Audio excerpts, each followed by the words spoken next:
At din po sa ating mga pinagpalang, ating po minamahal mga kapwa manampalataya, mga kapwa nating Kristyano, dito po sa ating po mananagwain. At din po pakinggan sa sandali ito ang ating po mahal na kapatid, Sister Celesta Rosalada. Narito na po ang ating po ang beloved sister upang kanilang rin pong papurihan ang ating pong pinakamahalap Pinoon sa pamagitan ng kanilang pong patutuo.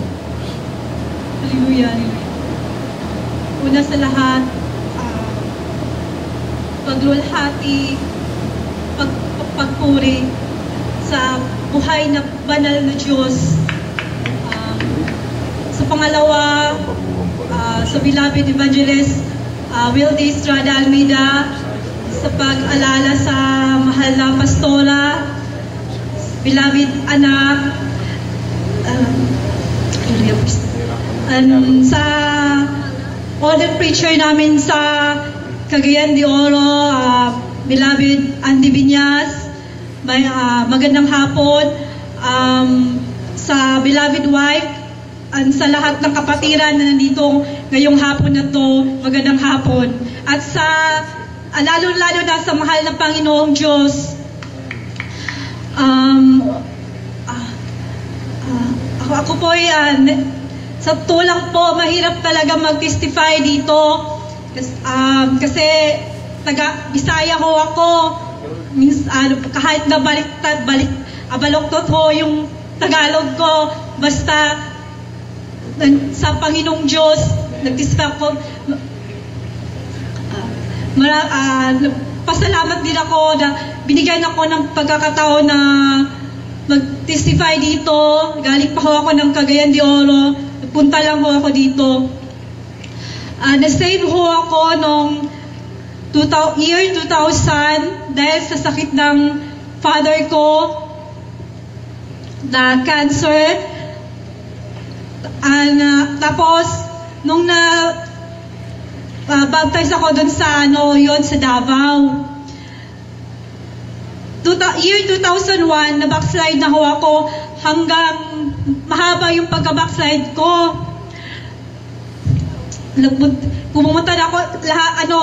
Pumunta ako dito sa iba-ibang lugar dito sa Pilipinas at nakapunta na ho ako dito sa abroad. Pero lahat ng ginagawa ko, puro makasalanan. Hallelujah, praise the Lord.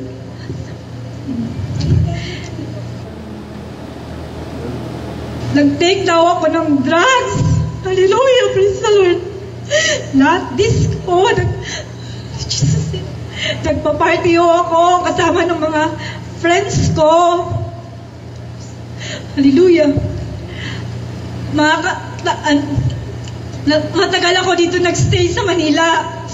Dahil kasi mahilig pa ako magpantalon, yung mga suot pang lalaki. And then mahilig ako sa mga sanglibutan, mahilig pa ako ng disco. Worldly talagang iniisip ko, hindi ko inisip ang Panginoon. Basta lang mo sa akin na gusto ko lang na mag-enjoy. Dahil kasi sa kabataan ngayon, dahil sa sabi nila high-tech daw. Bumibili ako ng drugs. Minsan, nagpa-party lang kami ng mga friends ko. Yung mga friends ko, mga classmate ko rin, mga Bisaya. So, yung Tagalog ko minsan lang baliktad. Hallelujah, Jesus name. Nung i-testify ko na nung July 16,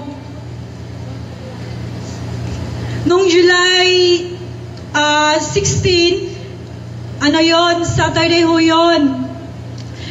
Galing pa kami ng nag-disco pa kami ng mga barkada ko, nagtitake pa kami ng drugs noon. And then, nung July 17, pumunta ako yung July 16, 17 mga madaling araw na ho kami nakauwi doon. Nung July 16 nakauwi. Pumunta kami ng Mindoro para lang nagyaya yung friends ko na drugs daw kami. So napunta kami doon. Dalawa lang kami, niyaya niya ako. Pumunta lang ako para lang mag-take lang ng drugs. Yun lang talaga. Tapos, pumunta kami dun sa dako ng Mindoro. Noong una, mali pa yung bus na sakyan namin. Pag pangalawa, mali naman yung barko na sakyan namin. Yung sa isip ko, parang ayaw ko nang tumuloy noon. Kasi puro lang mali na talaga yung nasakyan namin. Sabi ng kasama ko rin na tuloy na daw kami kasi nandoon na daw kami.